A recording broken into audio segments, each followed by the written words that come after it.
Hello and good morning. आज हम simplification की एक्सरसाइज करने वाले हैं। जैसे कि हमने पिछले वीडियो में सिंप्लीफिकेशन के एग्जांपल्स कर लिए थे, अब हम उसकी एक्सरसाइज करेंगे। तो एक्सरसाइज का फर्स्ट क्वेश्चन आपने क्या देख रखा है, 6635 डिवाइडेड बाय 25 इंटू 42। अब यहाँ पर as we all know that we have to solve division first and secondly we have to multiply the two digits we have in the question. Okay, so you have to write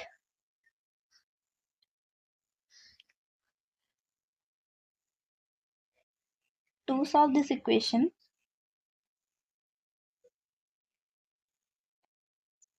We have to apply the rule of BODMAS.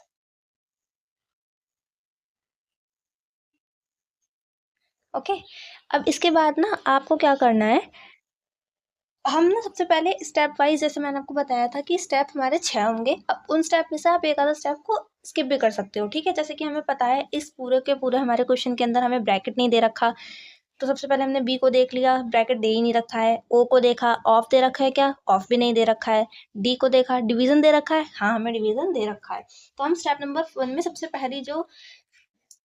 सबसे पहला जो हम priority देंगे वो हम division को देंगे, ठीक है। तो हम यहाँ पे लिखेंगे स्टेप नंबर 1,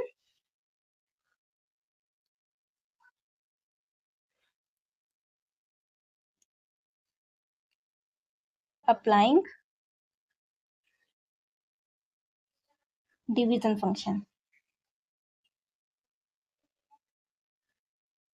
सबसे पहले हम डिवीजन ही फंक्शन को अप्लाई कर रहे हैं इस क्वेश्चन के अंदर, क्योंकि हमें सबसे पहला जो BODMAS के हिसाब से दे रखा है रूल, वो हमें केवल डिवीजन का ही दे रखा है, ठीक है। तो हम 6635 के डिवाइड करेंगे 25 से।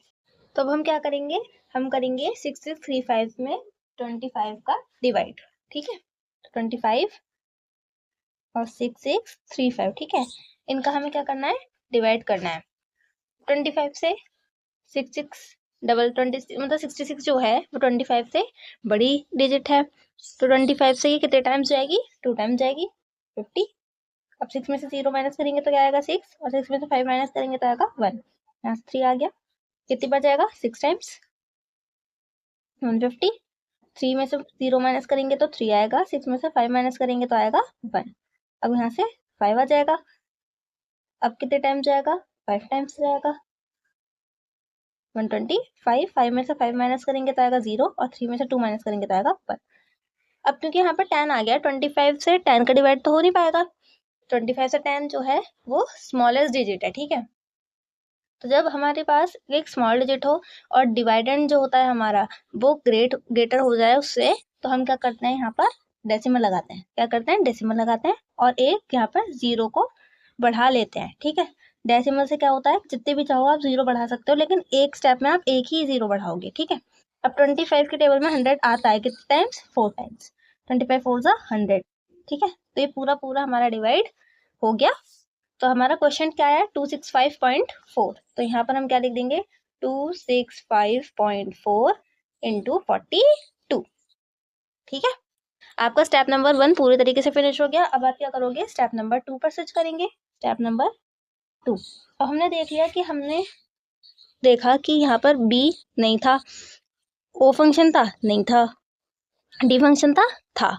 अब यहाँ पर क्या है, हमारा एम फंक्शन है, BODMAS होता है BODMAS। तो अब हमें क्या करना है, एम फंक्शन को प्रेफरेंस देंगे, तो यहाँ पर एम फंक्शन है बी, ठीक है। तो स्टेप नंबर 2 क्या हो जाएगा हमारा, अप्लाइंग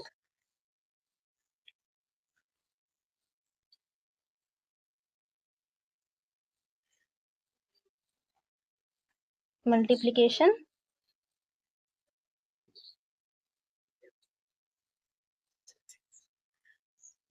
फंक्शन। ओके, तो हमें मल्टीप्लीकेशन करना है अब इसका, किसका, 265.4 इंटू 42, ठीक है, यही करना है हमें। अब हम 265.4 में मल्टीप्लाई कर देंगे 42 से, और हमारा आंसर आ जाएगा मेन जो है, ठीक है।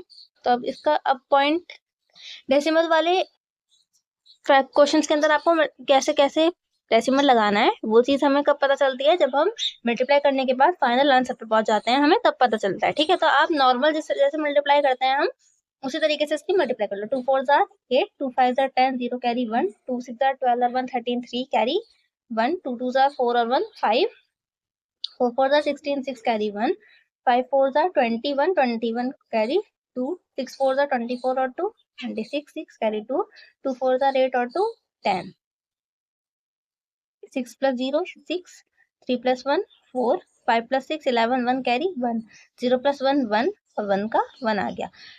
अब यहाँ पर ना आपको क्या करना होता है, जो डेसिमल होता है ना, बस आपको ये देखना है कि डेसिमल कितनी लास्ट से देखो कितने डिजिट पहले लगा हुआ है, केवल एक डिजिट पहले लगा हुआ है तो आप फाइनल आंसर में भी एक डिजिट पहले यहाँ पर डेसिमल लगा दोगे। बस इतना काम होता है डेसिमल का, इससे आगे कोई काम नहीं होता। तो आपका फाइनल आंसर क्या आ जाएगा, 1114.6.8, ये आएगा आपका फाइनल आंसर। ठीक है, आगे समझ में इतने इजी तरीके के क्वेश्चंस होते हैं और ये बहुत जल्दी हो जाते हैं, है ना।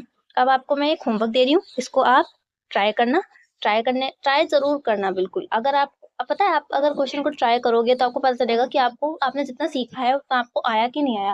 वीडियो देखते टाइम तो हमको लगता है कि हाँ हमें समझ में आ गया, लेकिन एग्जाम में जब हम करने बैठते हैं ना, जब हमारी प्रैक्टिस नहीं होती तो हमारी जितनी चीज़ें आती हुई भी होती है ना, वो भी हम भूलने लगते हैं, क्योंकि हमारे या तो कैलकुलेशन में कोई गड़बड़ हो जाती है या फिर किसी तरीके से हमें कोई स्टेप याद नहीं रहता। इसीलिए फिर बच्चों के आंसर नहीं आ पाते और फिर उन्हें ये सब चीज़ें ना टफ लगने लगती हैं। इसलिए आप पहले से पहले ट्राई करके रखो, ट्राई करके रखोगे तो आपको पहले ही आंसर्स बहुत अच्छे तरीके से, अगर आपके क्वेश्चन होते चले जाएंगे, सही आंसर आते चले जाएंगे, तो आपको कॉन्फिडेंस आता चला जाएगा, है ना। तो इसलिए ट्राई जरूर करा करो और ट्राई करने के बाद मुझे कमेंट्स में अपना आंसर जरूर बताना। ठीक है, थैंक यू।